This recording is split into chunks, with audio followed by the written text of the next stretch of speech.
Bueno, buenas tardes a todos. Gracias por estar aquí esta tarde con nosotros. Mi nombre es Cristina, soy la persona responsable de marketing del departamento de NEPRO.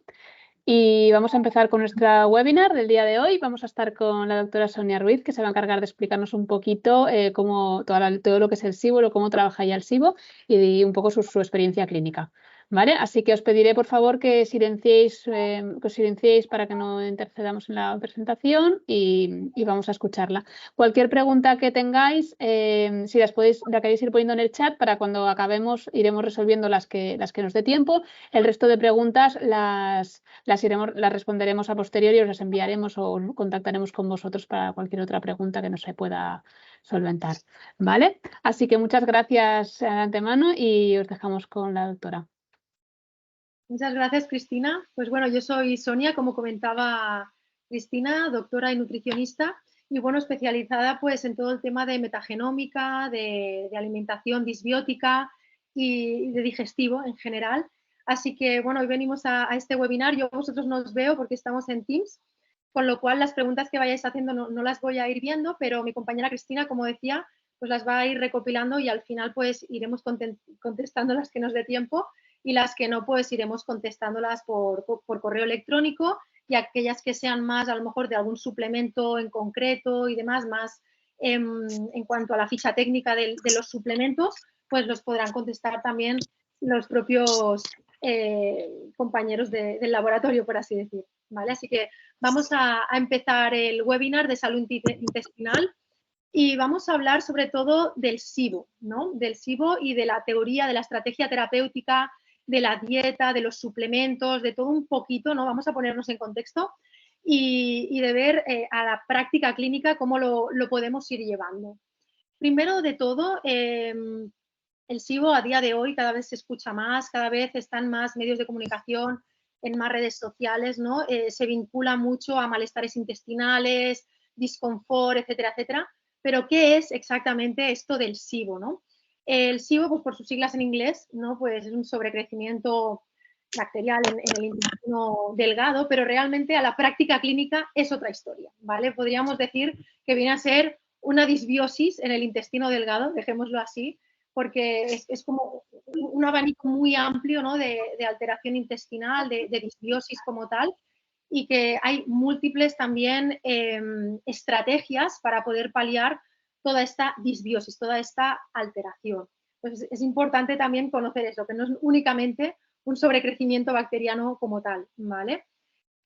Aquí os he puesto los SIBOs, los tipos no de SIBOs, sino de disbiosis, más bien dicho.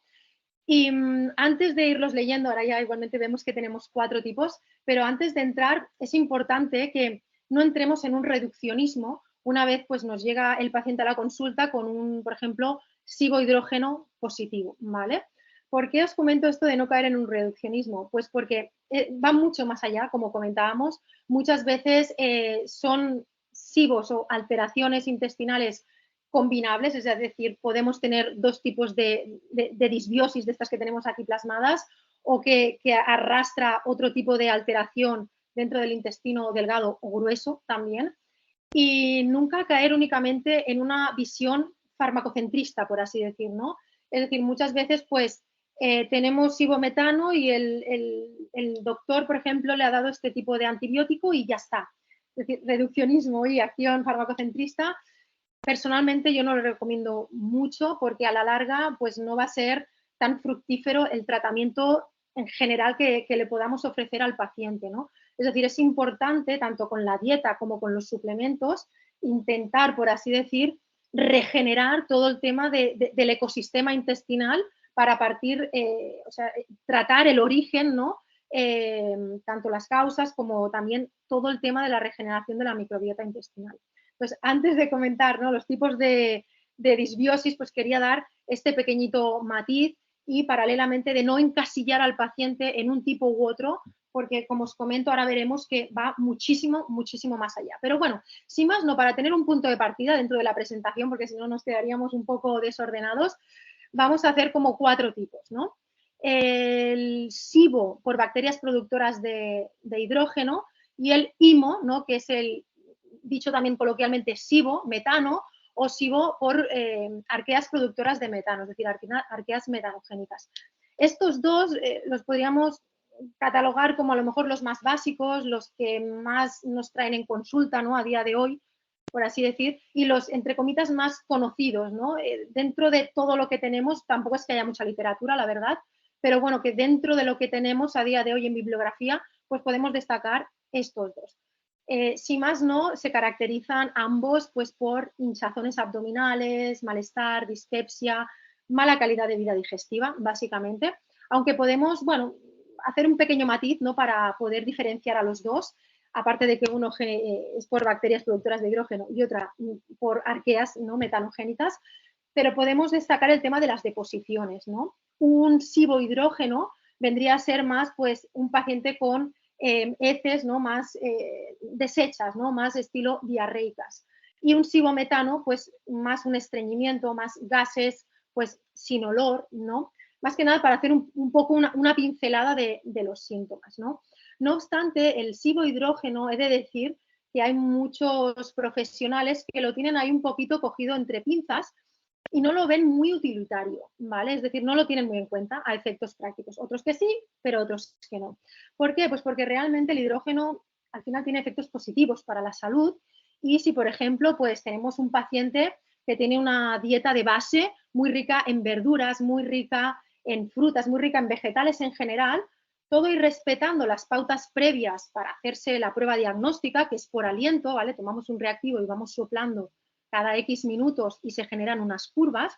Es decir, aunque respeten las pautas previas del test diagnóstico, pero si habitualmente ese paciente tiene una dieta muy rica en verduras, insisto, el hidrógeno base que ella o él vaya a producir ya de base es más alto que a lo mejor otro paciente que tenga una alimentación menos rica en vegetales, ¿vale? Entonces, hay muchos profesionales que, bueno, lo tienen un poco como en pinzas, el hidrógeno, porque comentan que debido a este concepto que acabo de explicar y otros, ¿vale?, pues no es que no se fíen, pero bueno, que no consideran que es un diagnóstico lo demasiado sólido para después basar en una dieta a aquella persona, que el paciente, conjuntamente con un tratamiento, ¿vale? Simplemente lo dejo ahí a modo reflexivo, ¿vale?, para pensar un poco y después para valorar. El tercer tipo vendría a ser las bacterias productoras de sulfuro de hidrógeno, que es conocido como SIBO sulfuro de hidrógeno. No entraremos mucho en detalle en este, básicamente por el tiempo, ¿vale? No tendremos mucho tiempo para explayarnos. Pero sí que es cierto que un pequeñito matiz de este punto número 3, enlazando con lo que comentaba de esos profesionales que no tienen mucho en cuenta un SIBO de hidrógeno como tal, comentan que cuando un SIBO de hidrógeno sale positivo, probablemente sea porque promueve al tipo 3, ¿vale? Es decir, a un sulfuro de hidrógeno. Esto, ya digo, queda un poquito de literatura, de estudios, ¿vale? Por ejemplo, aquí en España tenemos las pruebas del aliento del tipo 1 y tipo 2, hidrógeno y metano, pero por ejemplo el tipo 3 está en Estados Unidos, aún no nos ha llegado, y con lo cual, pues bueno, es un poco que a veces nos hemos de basar pues por los síntomas propios que haya tenido el paciente en la prueba. Entonces, bueno, es un poco, depende de cada profesional, ¿no?, y de la experiencia también que vayamos cogiendo. Y el cuarto tipo, el tema del SIBO fúngico o SIFO, que aquí pues básicamente predominan las cándidas en forma patógena, que vendría a ser en forma de hifas, ¿no? Y como os comentaba, que muchas veces, ¿no?, que pueden ser combinados, disbiosis combinadas, SIBOs, entre comillas, combinados. Por eso os comentaba de no encasillar a un paciente. Puede ser que un paciente, por ejemplo, tenga un SIBO metano, que es el 2, el segundo, conjuntamente con unas hifas, ¿no?, con un SIBO fúngico, ¿no? De hecho, casualmente estos dos suelen convivir muy bien juntos. Entonces, no hay un protocolo cerrado de todo esto y es importante trabajar el tema de la medicina integrativa, no centrarnos en una acción farmacocentrista, en un reduccionismo de es un SIBO hidrógeno, le toca un Spiraxin, por ejemplo, y ya está, sino que intentar trabajar la base e intentar vincular, ¿no?, y ir un poquito ya más allá con todo el tipo de test diagnósticos, test metanogénicos que podamos tener a día de hoy en el mercado, y ayudarnos para también darle una ayuda mucho más fructífera al paciente, ¿vale? Entonces, como tratamiento como tal, he puesto el punto 1, 2 y 3. El 1 y 2 vendrían a estar prácticamente en el mismo saco, por así decir, que vendría a ser descartar patologías complejas y buscar la causa. ¿Esto por qué lo he puesto aquí en primera posición? Pues porque básicamente un SIBO no es una causa de, es una consecuencia de algo que no funciona del todo bien. Muchos pacientes vienen un poco ansiosos, tengo SIBO, estoy enfermo, es una enfermedad, es una infección.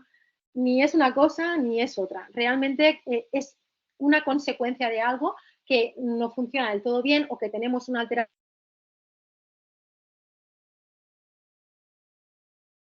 en el origen para no ir teniendo SIBO postinfeccioso, ¿no? que se conoce, es decir, un SIBO cada 2 por 3 con recidivas, con recaídas, que al final al paciente le afecta mucho en la calidad diaria y en su vida cotidiana, ¿no? Por ejemplo, ¿no? Pues patologías más complejas podría ser un Helicobacter pylori, una celiaquía. Esto lo hemos de conocer. No tratar el SIBO como tal, sino tratar primeramente la base de la causa, que vendría a ser, por ejemplo, pues un HPI o una celiaquía, ¿vale? Paralelamente, ¿no? Pues podría ser también otras causas. Al final el SIBO es multifactorial, ¿vale? Puede ser genética, constitucional, por haber hecho un uso abusivo de inhibidores de la bomba de protones, es decir, el omeprazol o similares, ¿no? Hay múltiples causas. Muchos pacientes a veces llegan a consulta, ¿no? Encontrándose mal de hace 20, 30 años, desde que prácticamente eran pequeños.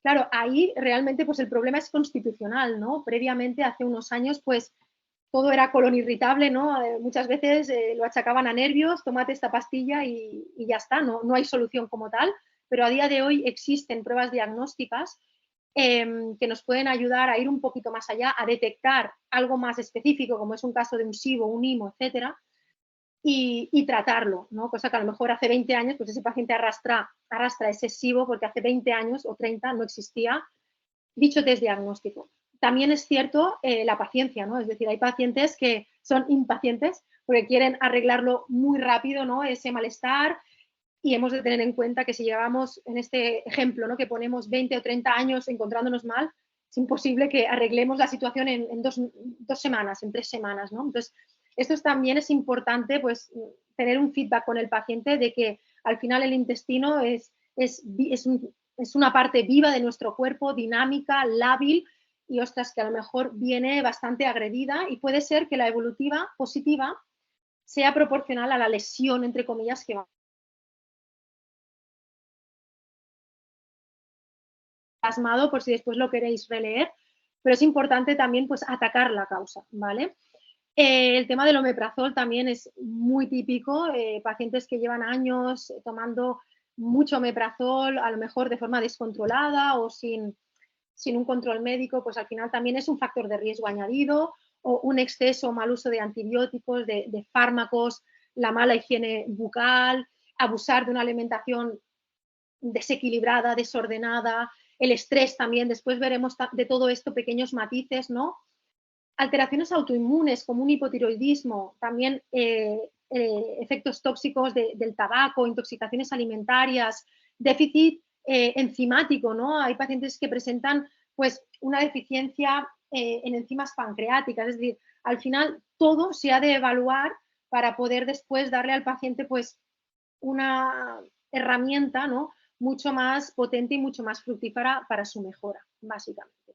Entonces aquí esta frase me encanta, que hay tantas disbiosis y tratamientos de suplementación como pacientes tenemos, ¿vale? Con lo cual, todo al final lo que vaya a explicar aquí no es un protocolo cerrado, ni mucho menos, ni tampoco pretendo eso, pero simplemente que conozcáis, ¿no? En nuestra práctica clínica, pues cómo nos desarrollamos y qué tratamientos, al menos en mi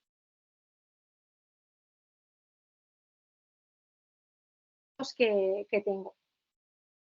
Y en cuanto a tratamiento, pues mi recomendación es hacer un tratamiento por fases, que después veremos también un poquito más detallado, pero vendría a ser 3 bloques, ¿no? Para el tratamiento de la disbiosis. Una fase de limpieza, aquí después hablaremos un poquito de la dieta, pero con la alimentación haríamos una serie de restricción alimentaria restricción entre comitas, porque también depende un poco de la disbiosis que vaya teniendo el paciente y del grado de afectación que tenga, ¿vale?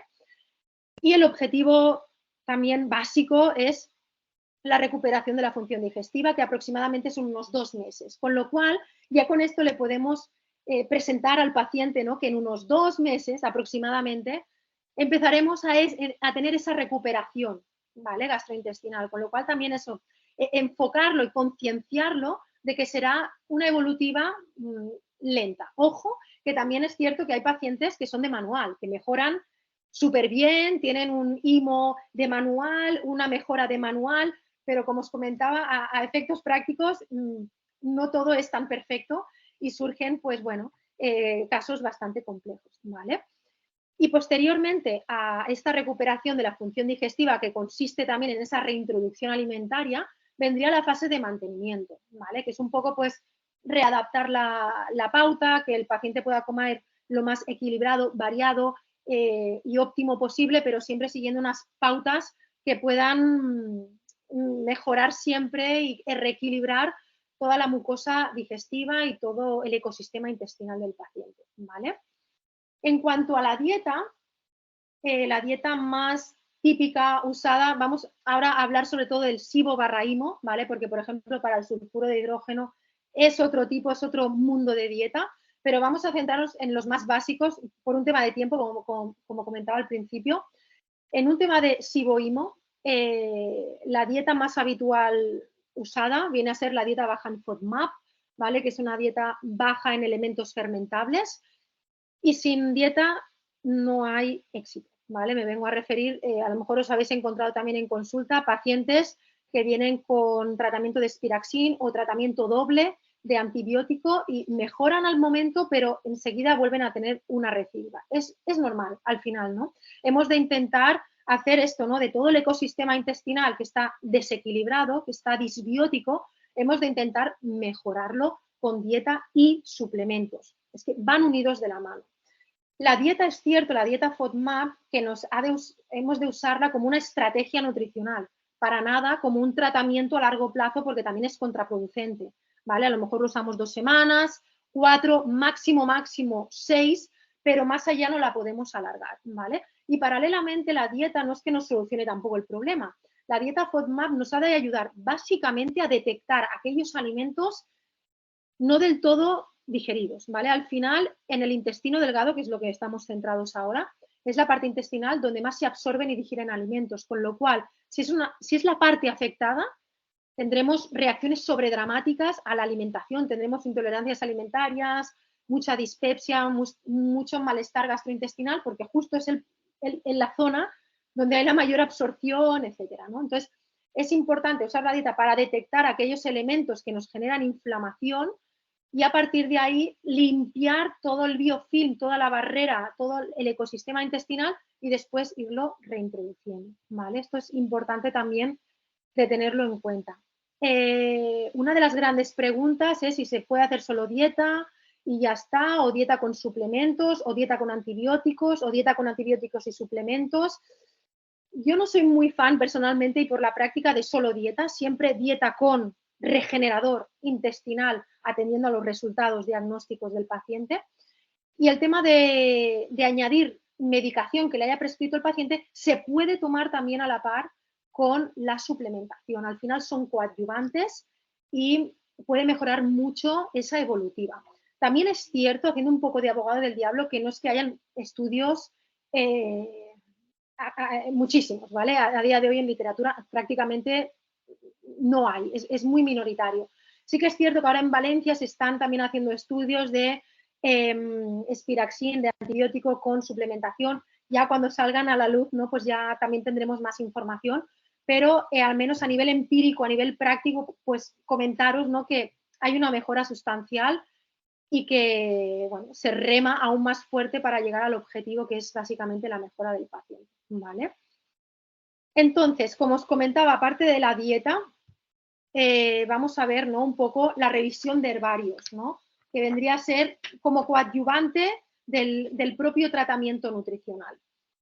Como os comentaba, nos vamos a centrar en el SIBO/IMO, ¿vale?, hidrógeno y metano, para no alargar mucho la charla, por así decir, y podríamos ayudarnos como de dos bloques, ¿no? Los bloques principales y los bloques secundarios o complementos, ¿no?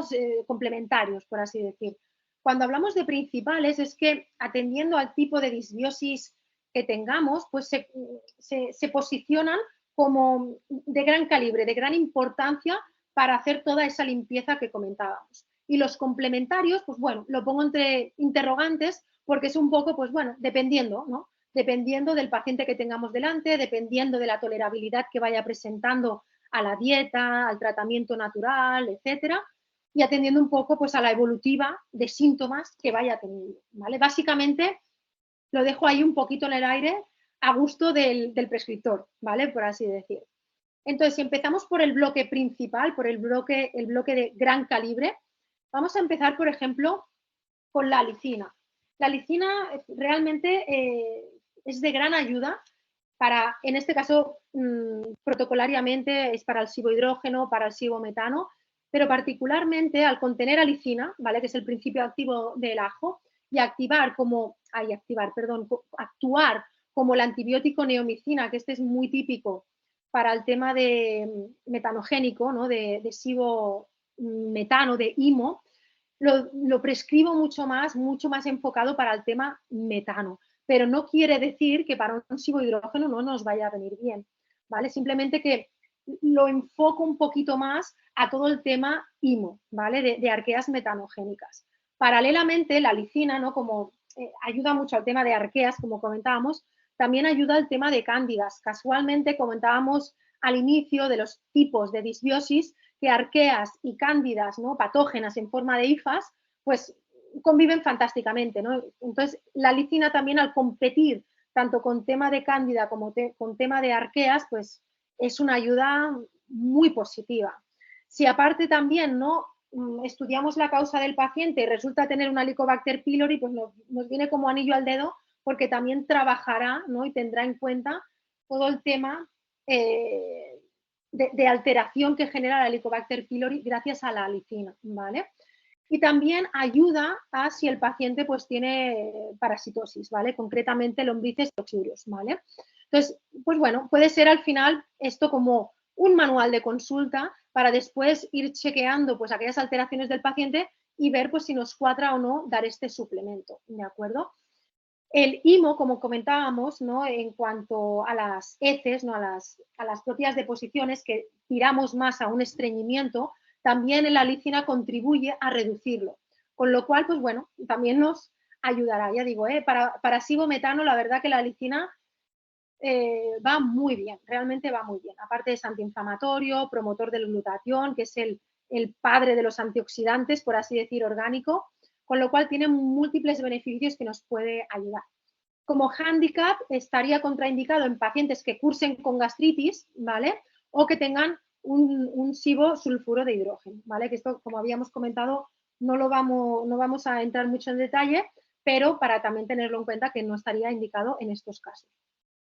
Se pueden tomar de 2 a 6 cápsulas al día. Al final, todas estas posologías que se proponen son un poco variables, atendiendo un poco al paciente que tengamos delante y a la reacción que vayamos teniendo con el paciente, ¿vale? Pero vendrían a ser de 2 a 6 cápsulas al día, repartidas, ¿vale? Un poquito en desayuno, comida y cena, o bueno, atendiendo un poco a la mejora del paciente, podemos reducir o ampliar un poquito la posología prescriptora, ¿de acuerdo? Después el cleaning test vendría a ser también pues muy interesante, vendría a ser un antibiótico natural, ¿vale? Básicamente. Entonces, para aquellas personas, para aquellos pacientes que no quieran tema farmacológico, pues nos podemos ayudar con un antibiótico versión natural, con lo cual pues no tendremos los efectos secundarios que nos puede también causar pues un antibiótico convencional, ¿no? Por así decir. Entonces, podemos optar por esta alternativa o hasta combinarlos, ¿vale? Lo que comentábamos antes de, ¿podemos realmente tomar un antibiótico convencional con un antibiótico herbario? Pues sí, lo podríamos tomar, ¿vale? En este caso, este antibiótico herbario tiene triple acción, como aparece arriba, actúa frente a bacterias, cándidas y parásitos, ¿vale? Con lo cual, en utilidad pone al final todo tema de disbiosis, ¿vale? porque, pues bueno, al final, si es un SIBO, un SIFO, un LIBO, al final ataca, ¿no? Cada una o al menos una de las alteraciones que tenga cada uno de ellos, ¿de acuerdo? Tiene una amplia composición, ¿vale? Que está aquí a pie de página: berberina, neem, orégano, tomillo.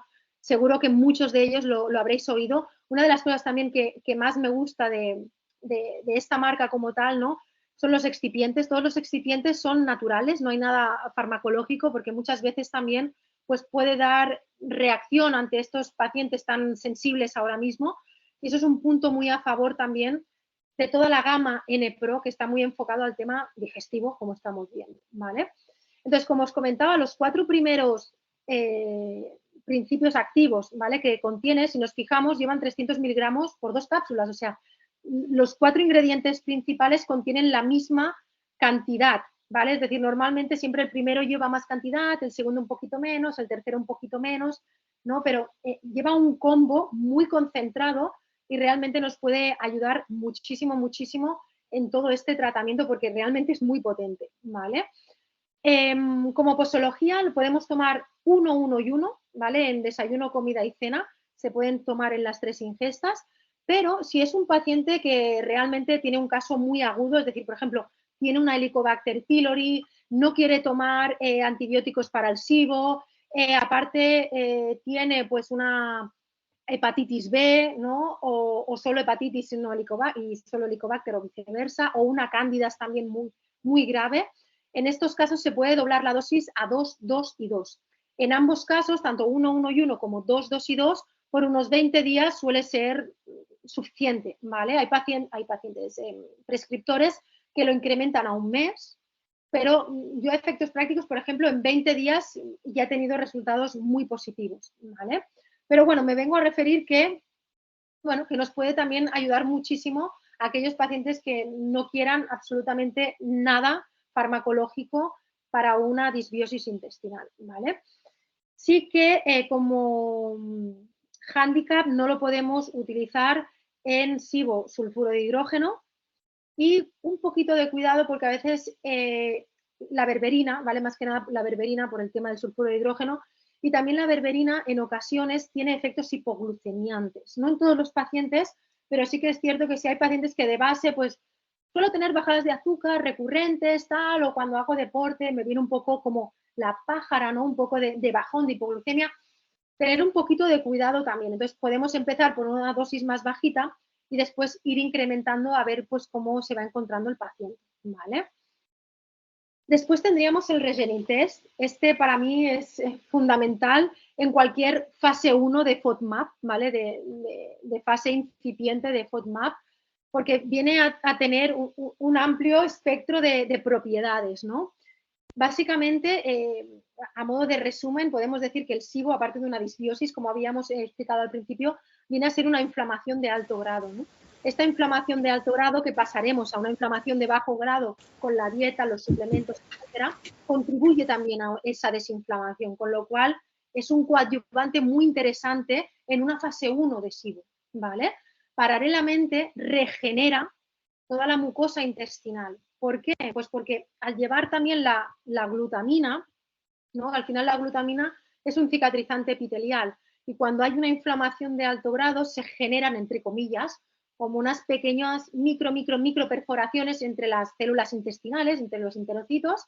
Por ahí es más fácil que se cuelen ciertas sustancias pequeñitas, ¿no? de pequeño tamaño, que contribuyen a que nos encontremos aún peor, ¿vale? Y la glutamina lo que viene a hacer es de masilla, de cemento, ¿no?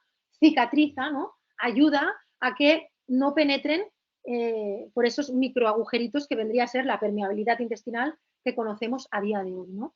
Entonces, entre la glutamina y el poder de antiinflamación que comentábamos, que es gracias a todo lo demás que lleva, la curcumina, la quercetina, etcétera, es un gran suplemento para usar en una fase 1. Aparte también es antioxidante, o sea, lleva un amplio listado de propiedades, pero para que si más no de cada suplemento nos queden una o dos cosas en mente, ¿no? Importantes pues para poner en clínica y tenerlo en mente. Otra cosa también muy importante es que no lleva prebióticos. ya sabemos que la inulina, los FOS, muchas veces están en algunos probióticos que damos o en alguna suplementación que damos para el intestino y resulta que lleva fructooligosacáridos o alguna otra molécula que nos puede ser irritante. Es decir, ostras, estoy dando un principio activo antiinflamatorio, pero por otra parte estoy dando prebióticos fermentables, ¿no? Entonces, lo bueno es que en este caso pues nos va a ayudar a todo esto y lo podemos prescribir tranquilamente, que no nos la vamos a jugar, por así decir, ¿no? A ver, hago abogado del diablo, puede ser, porque 2 más 2 en medicina digestiva nunca va a ser 4, ni en medicina general, por así decir, ¿no? Pero si algún paciente tuviera alguna reacción, alguna sensibilidad, alguna plantita, alguna sustancia natural que lleve el suplemento, pues evidentemente pues lo retiramos, no pasa nada, ¿no? Pero a grosso modo la tolerabilidad que suelen presentar estos suplementos es muy alta, ¿vale? Con lo cual, pues bueno, tenemos ahí una herramienta adicional para ayudarnos en consulta, ¿de acuerdo? Es apto, ya pone aquí, para FODMAPs, para dieta FODMAPs, como os comentaba, para una fase 1 es fantástico, desde el día 0, fantástico como coadyuvante, y para SIBOs genéricos también, ¿vale? ¿Qué más? El Bifidus biota. Este de aquí lo podríamos comentar, ¿no? Como un probiótico que nos ayuda a aumentar el ácido butírico o el butirato. El ácido butírico viene a ser un ácido graso de cadena corta que muchas veces se ve pobre súper bajo debido a la propia disbiosis que tenemos en el intestino. ¿Esto cómo lo podemos saber, esto del butirato? Pues muchas veces por test metanogénicos, ¿no? O test de microbiota. Cuidado también con los test de microbiota, ¿no? Convencionales, porque pensamos o ofrecemos al paciente un test de microbiota intestinal, pero en verdad no es un test de microbiota intestinal, es un test de microbiota fecal, ¿vale? Entonces, claro, los resultados hemos de saber interpretarlos o reflejarlos, ¿no? Hacia el intestino delgado, ¿vale? O sea, realmente no son test de microbiota de intestino delgado. Pero bueno, paralelamente a esto sí que en algunos aspectos nos puede dar muchísima información y se puede ver que a veces las especies de Akkermansias, bacterias como Firmicutes, bacteroidetes, ¿no? Están muy alterados y esta alteración negativa salpica a todo el tema del butirato, ¿no? El butirato interesa tenerlo en unas condiciones correctas porque es positivo, es beneficioso para nuestro moco intestinal y para nuestro reequilibrio del ecosistema intestinal. Y muchas veces se ve muy disminuido, ¿no? Entonces, en estos casos, el probiótico estrella vendría a ser el Bifidus biota, porque por las cepas que contiene nos contribuirá a ir subiendo pues, el propio butirato intestinal, ¿vale? La posología también va dependiendo un poco, 2 cápsulas antes de la comida y de la cena. Es la posología básica, pero esto lo podemos ir manejando un poquito a demanda y atendiendo a tolerabilidad. En cuanto al suplemento anterior, perdón, que no he comentado, la posología suele ser un cacito que lleva dentro, diluido en agua y fuera de horas, ¿vale? Y así pues nos vamos ayudando a todo el tema de la regeneración. Es importante también que se lo tomen cuando toca, ¿vale? Para que tenga una función óptima y un tratamiento lo más grande posible. Y en cuanto a los complementos, ¿no? Que vendría a ser pues la parte más de pensar si realmente se lo damos, si no, atendiendo a evolutiva, ¿no? Un poco ampliando un poco el abanico, ¿no? de ayudas atendiendo a los síntomas que tenga el paciente, pues podemos destacar, por ejemplo, el Detoxin Test.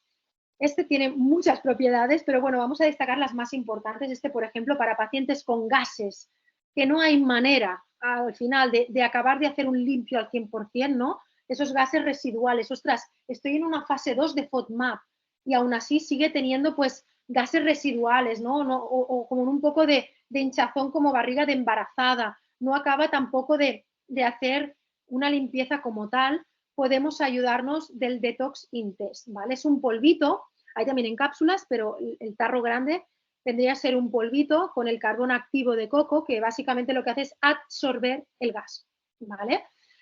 Es negro, ¿vale? Porque el carbón al final tiene un color negro y tiñe ligeramente las heces de color negro, ¿vale? Básicamente para que no se asusten los pacientes que muchas veces, ostras, ¿qué ha pasado aquí? Migra el color a las heces y ya está, ¿vale? Pero sobre todo para un tema de inflamación recurrente, para un tema de hinchazón muy grave, o hay gente que dice, ostras, que hasta estoy cogiendo, ¿no? Como baja autoestima, pues porque estoy como muy inflamada, no me siento cómoda con mi cuerpo, que también pues pasa en consulta, pues le podemos ofrecer esto como tratamiento complementario, ¿de acuerdo? Entonces, este de aquí, aparte, también pues para temas de acidez y de indigestión, también es un plus, ¿vale? O sea, que si aparte el paciente tiene pues un poquito de acidez, etcétera, pues también nos ayudará a mejorarlo, ¿de acuerdo? Entonces, como os comentaba, se toma, en el caso del polvito, por ejemplo, un cacito dosificador en agua, también disuelto, fuera de horas, igual que el Regenin Test, y vamos a ir probando a ver qué tal, ¿de acuerdo? Aquí os cuento un poquito los principios activos, que básicamente es lo que hemos ido comentando. También, aparte del carbón activo, pues la clorela, ¿vale? Que es el segundo ingrediente que aparece, va muy bien para cazar, ¿no? O para ayudar un poco a la metabolización de metales pesados. Cuando hacemos estos test de metagenómica, test de heces, vemos que hay muchos pacientes que no acaban de eliminar bien el tema de metales pesados y al final es como una intoxicación, ¿no? Podríamos decir. Pues la clorela en esto nos puede ayudar muchísimo también, ¿vale? Todos los demás ingredientes son sinérgicos al carbón activo y la clorela, así que adelante, ¿vale? Nos puede ayudar muchísimo a todos estos síntomas. El Motilin Test, esto es un suplemento que, bueno, de hecho lo he puesto complementario, por así decir, pero es un suplemento que seguro que os sentís identificados en muchísimos pacientes para ayudar a la motilidad intestinal. Básicamente os voy a hablar ahora del complejo motor migratorio, ¿no? El complejo motor migratorio vendría a ser una especie de movimiento intestinal que activa una especie de camión de la basura, que os he puesto aquí el dibujo, y que este camión de la basura intestinal, gastrointestinal, es capaz de limpiar pues, restos de alimentos, bacterias, virus, hongos, microorganismos y microbios varios, patógenos, ¿no? En un nivel ya patogénico, que nos perjudican pues, ese movimiento intestinal, ¿no? Y nos perjudican a todo nuestro síntoma, ¿no? Entonces, es importante saber que muchos pacientes este complejo motor migratorio innato lo tienen disminuido, ¿vale? Ya sea a lo mejor pues por medicamentos que estén tomando o por varios motivos, ¿no? Externos que lo tengan un poquito disminuido. Entonces, ¿qué pasa? Muchos pacientes con SIBO, con IMO, en especial más con IMO en este caso por el tema del estreñimiento, básicamente, más que un estreñimiento como tal, viene a ser que tienen un complejo motor migratorio prácticamente dormido. Entonces es importante saber esto porque antes de lanzarnos pues, a un uso de laxantes, pues es importante primero, antes de laxar, intentar probar activando ese complejo motor migratorio. No es lo mismo un estimulador del complejo motor migratorio que un laxante, no tiene absolutamente nada que ver y muchas veces el laxante a veces hasta irrita más, tanto vía oral como a veces en formato enemas, también irrita la mucosa anal y es hasta menos agradable para el paciente que intentar estimular nuestro movimiento intestinal natural, ¿vale? Evidentemente hay muchas más cosas que nos puede ayudar a este complejo motor migratorio, pues hacer deporte, por ejemplo, ¿no? Para activar el peristaltismo de forma externa, pero es que muchos pacientes de base pues lo tienen mucho más lento, promueve un estreñimiento, ese estreñimiento compacta el bolo fecal en el intestino, fermenta aún más porque no se elimina y es como una rueda viciosa muy grande, ¿no? Entonces es importante tratarlo, ¿de acuerdo? Hemos de pensar también que en este caso el Motilin Test, este suplemento, activa 4 vías, ¿vale? La activación de serotonina acetilcolina, estimulación de motilina, ahora lo veremos todo el tono vagal y secreciones biliares. Hemos de pensar que hay muchos pacientes que tienen alteraciones en la serotonina, por ejemplo, ¿no? Y cuando tenemos baja la serotonina, aparte de que conocemos que es la hormona de la felicidad, que entonces probablemente estaremos más tristes, dormiremos peor, etcétera, etcétera, tiene otras múltiples funciones aparte, regular nuestra temperatura corporal, nuestro apetito, el deseo sexual, tiene muchísimas otras funciones, pero también el tema digestivo, ¿vale? Si tenemos un paciente con una baja serotonina, probablemente tenga estreñimiento, porque la serotonina activa todo el complejo motor migratorio, ¿vale? Entonces, es importante, como os comentaba, ¿no?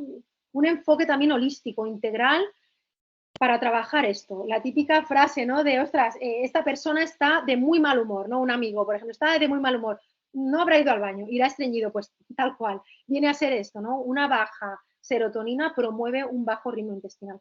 Entonces, hemos de intentar activar todo el tema serotosinérgico para estimular de forma natural ese movimiento. ¿De acuerdo? Es que esto al final es básico, porque muchas veces esto, ¿no? Optamos por laxantes más agresivos, pero no tratamos la base del problema. ¿De acuerdo? Aparte, pues actúa con la liberación de la motilina, que viene a ser un polipéptido que es sinérgico a todo lo que estamos comentando, y también activa el tono vagal. Vamos, esto también es imprescindible, el nervio vago, ¿vale? El nervio vago vendría a ser el nervio craneal más largo que tenemos, que a grosso modo, por así resumirlo rápido, es el que une las terminaciones nerviosas de nuestro cerebro con nuestro intestino, ¿no? De ahí la típica frase también de nuestro segundo cerebro es el intestino. Sí, pero en verdad es el nervio vago. Es aún más sencillo, ¿no?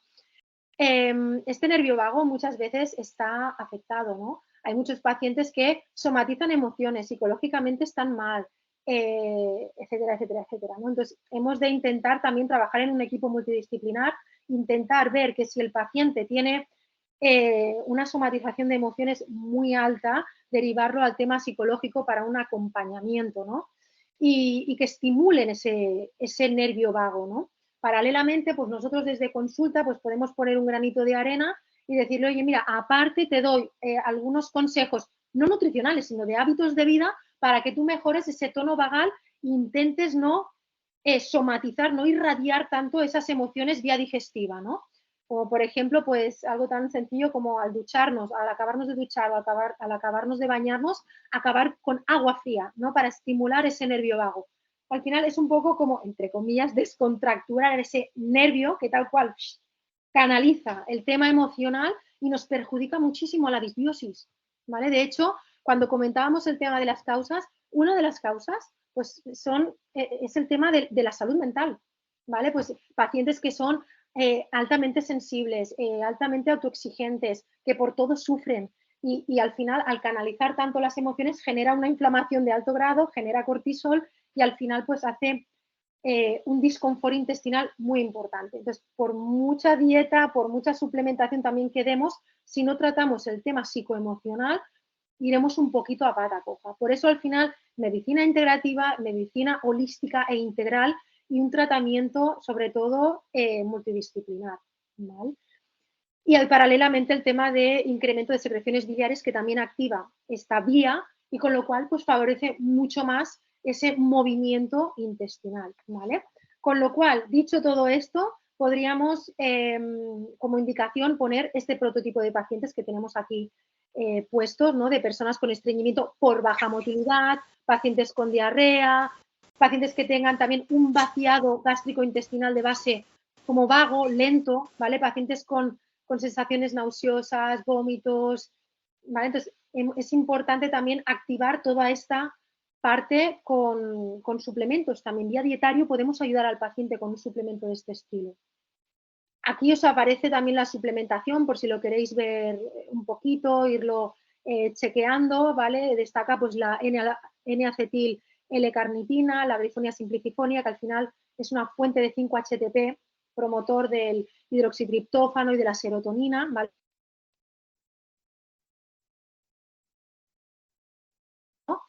Y después una serie también de compuestos naturales que son coadyuvantes a toda esta mejora, incluido probióticos, ¿de acuerdo? Con lo cual esto pues, nos puede ayudar muchísimo también.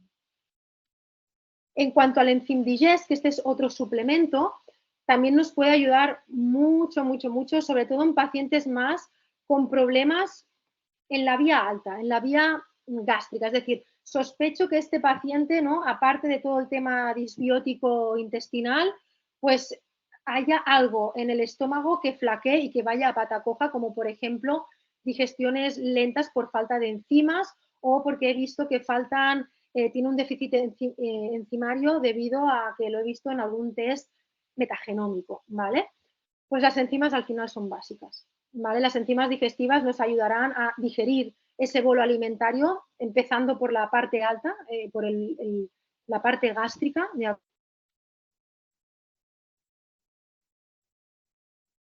El reflujo aflora, sube, debido a que el bolo alimentario baja, pues más lentamente, más dificultariamente. Entonces, es importante ayudar a nuestro cuerpo a ir digiriendo. Muchas veces también he tenido pacientes en consulta, tienen un déficit de enzimas pancreáticas, de enzimas gástricas. Entonces, es importante contribuir, si más no, en una fase 1, inicio también de fase 2, de una dieta FODMAP para ayudar a restablecer todo ese equilibrio. Hay pacientes que tienen una poquita cantidad, otros que sí, pero también depende del día. Hay pacientes que las enzimas, pues oye, yo voy haciendo bien, pero los días que como fuera, aunque pida, pues no sé, lo mismo que como en casa, al ir de restaurante y ya usar aceites recalentados, mi digestión es realmente muy fastidiosa, pues a lo mejor las enzimas, en vez de tratamiento temporal, lo podemos usar pues de uso puntual en aquellos días pues que vayamos a comer afuera, ¿vale? Y aparte de todo el complejo enzimático, contiene la betaína, que esto es fantástico para pacientes con hipocloridria, ¿vale?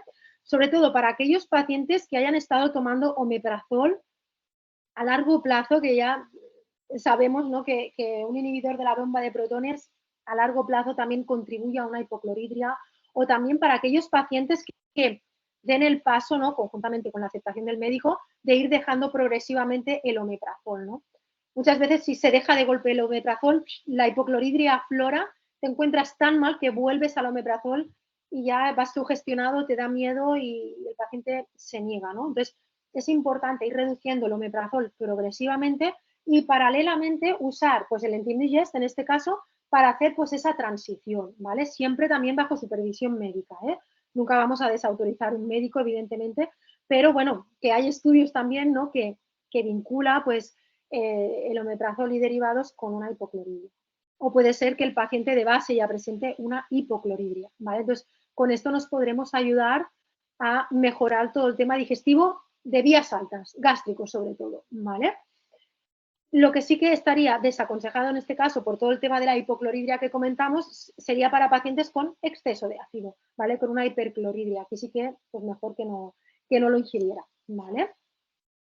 En este caso, la posología también depende un poquito, ¿vale? Todo es un poco depende. Se puede hacer 1, 1 y 1 en desayuno, comida y cena, ¿de acuerdo? O 2, 2 y 2 en desayuno, comida y cena, o bueno, o solo en momentos que vayamos a comer fuera de casa, o podemos ir jugando un poquito atendiendo a cómo nos vayamos encontrando, ¿de acuerdo? Este de aquí lo he puesto, el Regenepat, también como complementario, porque considero que es un gran comodín justo cuando damos el salto de una fase 1 de FODMAP a una fase 2. Primero de todo porque, bueno, el Regenepat está destinado a una eliminación de tóxicos, ¿vale? A nivel más bien hepáticos, que ahora veremos también un poco más detalladamente, pero sobre todo hemos de pensar, ¿no?, que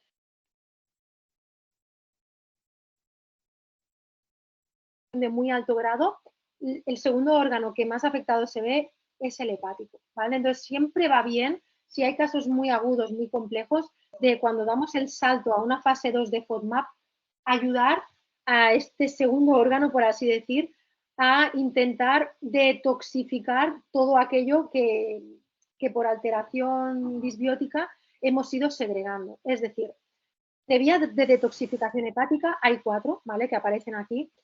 Y, por ejemplo, un paciente con histaminosis alimentaria no alérgica o un paciente con una activación mastocitaria, al final es como un exceso de histamina, ¿no?, donde la vía de metilación se ve muy congestionada. Entonces, ahora, ¿no?, que en fase 1 ya hemos trabajado todo el tema de la desinflamación, todo el tema del reequilibrio de microbiota, todo el tema de la disbiosis en el intestino delgado. Vale, ahora en fase 2 vamos a intentar activar de desatascar y desatascar, ¿no?, todas esas vías que a lo mejor en este caso, por ejemplo, un paciente con histaminosis pues probablemente lo tenga ahí un poco congestionado, ¿no? O otro ejemplo de saturación, entre comillas, de metilación, pues pacientes con síndrome premenstrual, donde los estrógenos también están ahí un poco alterados, o problemas tiroideos, o problemas de endometriosis, ¿no?, con catecolaminas. Es decir, depende un poco del caso que tengamos delante, puede ser que haya una vía de detoxificación hepática que se vea ahí controvertida. Entonces, siempre que demos el salto en fase 2, pues va bien siempre añadir una herramienta adicional, ¿vale?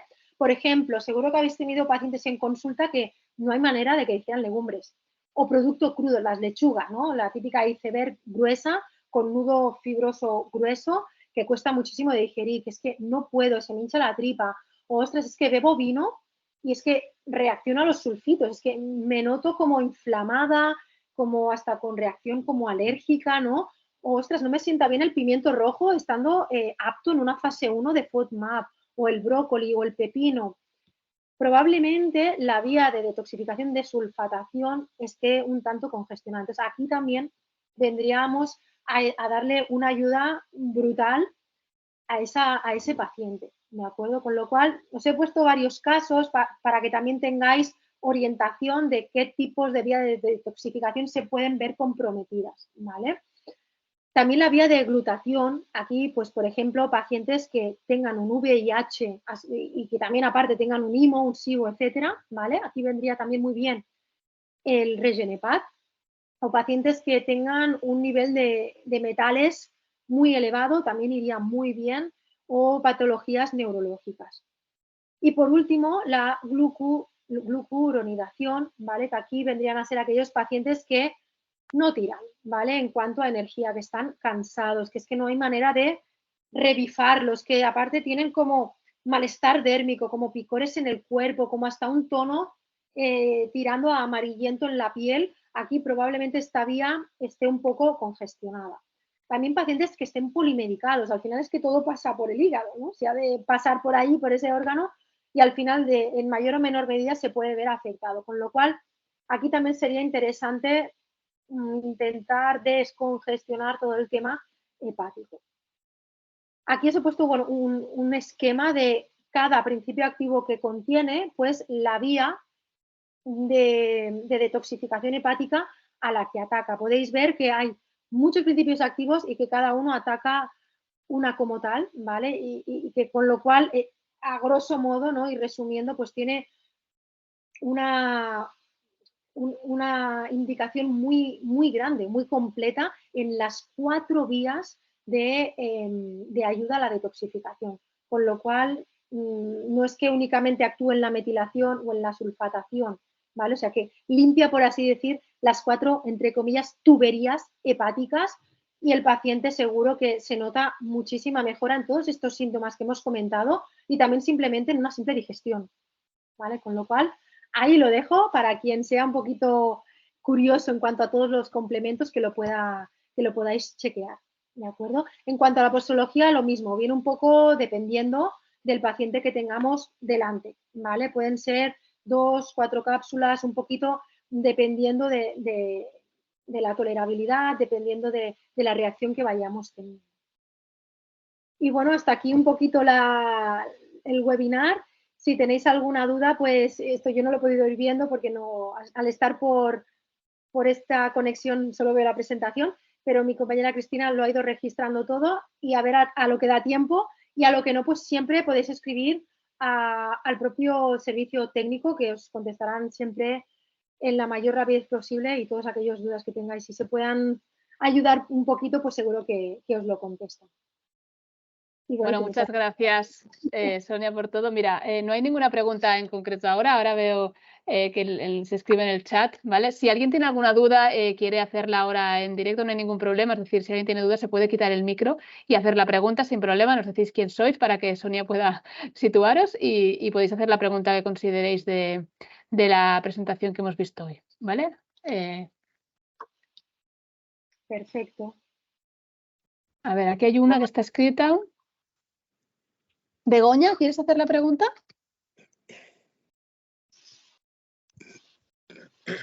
Begoña, ¿quieres hacer tu pregunta? Preguntan, en tu práctica clínica, ¿cómo descartas SIBO de sulfuro de hidrógeno? Y por tanto, ¿cómo sabes que no convive con un IMO? La hace Begoña. Sí, Begoña, gracias por tu pregunta. La verdad que es la gran pregunta, no es una pregunta, es la gran pregunta. Realmente, por desgracia, aquí en España no tenemos test diagnósticos que nos ayuden a detectar que haya un SIBO sulfuro de hidrógeno. Entonces, a día de hoy en clínica es un poco casero la detección, ¿vale? ¿Por qué? Pues porque si, por ejemplo, vemos que ha dado un test de aliento de hidrógeno y metano negativo, ¿vale? Pero a la vez el paciente ha tenido muchos síntomas, se ha encontrado muy mal, aquí sí que podemos sospechar de un sulfuro de hidrógeno. Sí que es cierto que de todos los tipos de disbiosis intestinal que habíamos comentado, los 4 tipos, es el más irritante, ¿vale? Con lo cual sí que nos puede ayudar un poco a, por descarte, sí, claro, si la curva de hidrógeno es plana, si la curva de metano es plana, pero se ha encontrado muy mal, pues realmente probablemente haya ahí un sulfuro de hidrógeno. Pero por desgracia es esto, es un poco suponiendo, porque no existe, por desgracia, un test diagnóstico como tal aún. En Estados Unidos sí.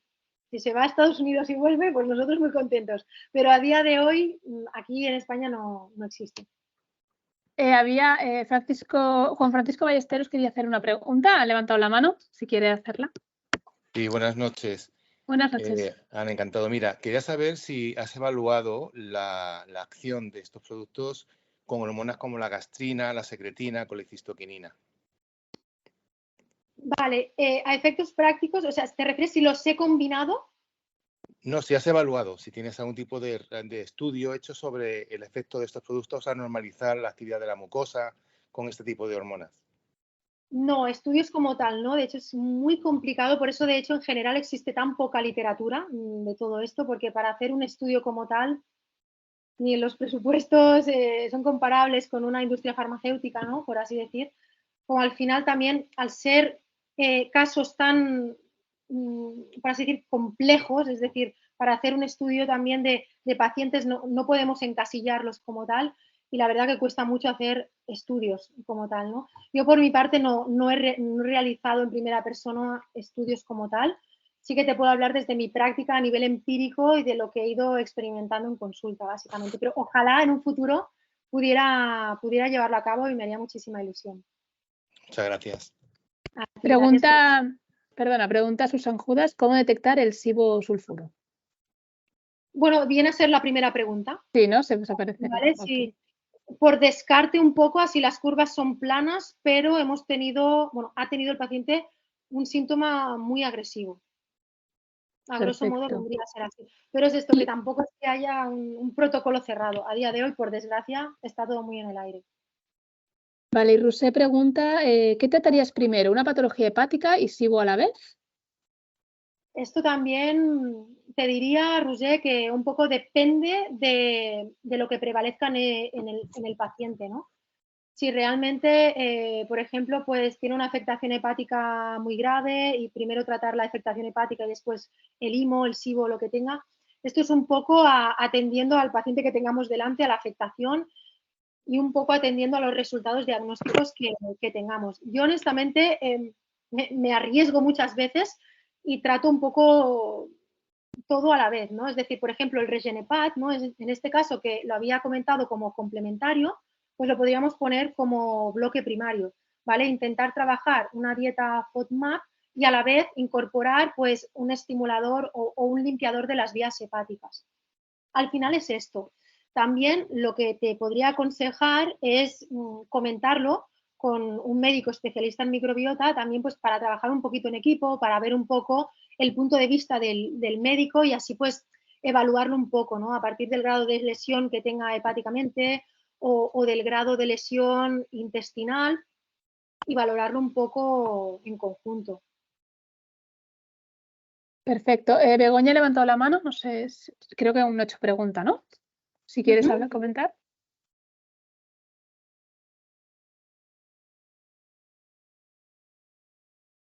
Begoña, estás silenciada, ¿eh? No sé si...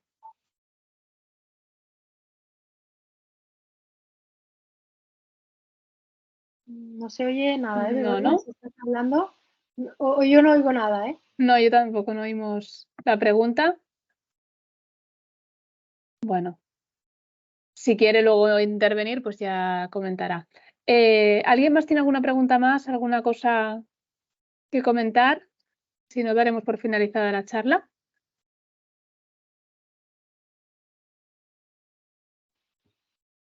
Mira, espera, qué pregunta. ¿Cuándo hay un SIFO y un IMO, por dónde empiezas? También es una muy buena pregunta. Al final, las arqueas metanogénicas y un sifo, ¿no? Que al final suelen ser cándidas patógenas en forma de hifas, conviven muy bien, ¿vale? Entonces, normalmente, depende de cada caso, también he de decir, pero muchas veces yo las trato a la par, ¿vale? El tema tanto del sifo como de la arquea metanogénica, con la dieta y con los suplementos que hemos visto. Y después también, pues a veces el médico, ¿no? Especialista en microbiota, también a veces pues suele dar algún fármaco para contribuir un poquito. Pero muchas veces se suele trabajar un poco a la vez.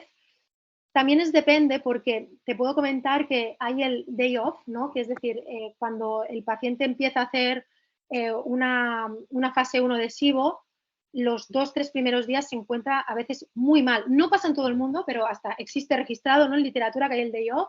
Es como que las bacterias y los microbios marios patógenos empiezan a morir y desechan, por así decir, al ambiente como mecanismo de defensa una especie de sustancias, ¿no? Para que te encuentres mal y vuelvas a la dieta habitual, por así decir.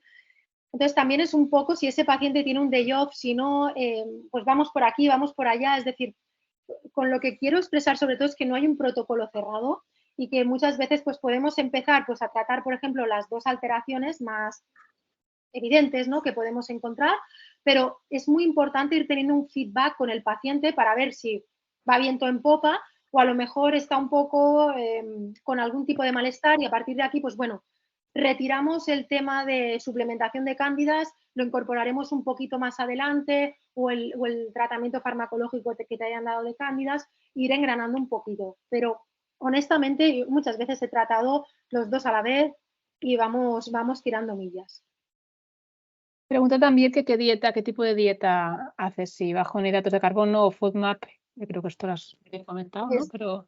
Y pues Begoña, cada maestrillo tiene su librillo aquí, todo es súper respetable. Yo mi as en la manga básica es la dieta FODMAP.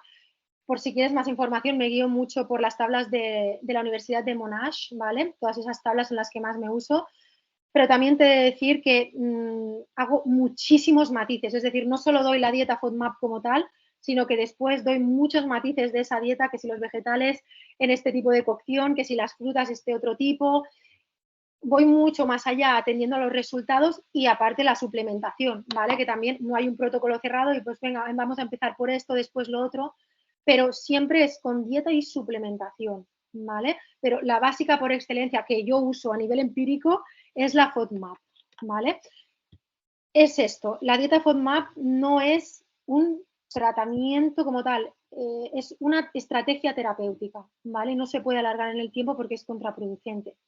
Y a la larga, si hiciéramos, porque también os he de decir que han habido pacientes que me han venido y llevan un año con una dieta FODMAP, te llevas las manos a la cabeza, es que eso te va a agredir más que a favorecer, ¿no? Es que, claro, como me voy encontrando bien y tal, no es la solución al final porque nos vamos a quedar en una dieta muy pobre, en una dieta muy monótona y probablemente desarrollemos muchas carencias digestivas, hay digestivas, nutritivas, ¿no? En cuanto a nutrientes. Entonces, es importante aplicarlas siempre con un profesional, con un criterio e ir haciendo las fases correspondientes. Pero respondiendo cerradamente, dicotómicamente a tu pregunta, sí, la FODMAP. Susan Judas, hablando de las fases, dice, ¿cómo separas las fases para no dar mucho producto a la vez? Exacto. Las fases, hago la fase FODMAP, la fase 1 FODMAP, suelo dar, depende de la afectación y del estudio, ¿no? Metagenómico que me presente el paciente, si es que tiene, 2 semanas, 4 o 6 máximo. Entonces, lo que se puede hacer, por ejemplo, si nos vamos a la posología y al tratamiento de cada suplemento, hay suplementos que te ponen tratamiento por 2 o 3 meses. Entonces, yo lo que hago estratégicamente es a lo mejor hacer un tratamiento más corto, de, por ejemplo, 4 semanas, y después dar otro, ¿vale? O dar 2 al principio, pero un tratamiento ambos más corto y después incorporar un tercero o un cuarto. También es cierto que hay pacientes que están tan críticos o están de baja laboral por mala calidad de vida que dicen que por favor les dé todo lo habido y por haber como herramienta. O sea, hay muchos tipos de perfil, ¿no? Pero en este caso esto, fase 1, vendría a ser la fase FODMAP 1 de antiinflamación y limpieza digestiva, pues ahí pues suelo dar 2 o 3 suplementos. y en la fase 2 doy los complementos, por así decir. A partir de la cuarta, quinta, sexta semana de FODMAP fase 2, cambio los suplementos para que no se fusionen, por así decir, y no sean 6 al día, suplementos, por así decir. ¿Vale? De nada, Susana. Perfecto. Bueno, yo creo que más o menos se han ido resolviendo las dudas. Si tenéis cualquier cosa podéis escribirnos a info@nepro.es, os contestaremos a cualquier consulta. Y nada, muchísimas gracias a la doctora Esther en la presentación que nos ha hecho y gracias a todos por asistir. Y cualquier cosa aquí estamos. Gracias. Muchas gracias a todos, tanto a los organizadores como a los oyentes, y espero que os haya gustado mucho y bueno, más adelante pues a ver si hacemos alguna pues más detallada y todo. Así que espero que os haya gustado.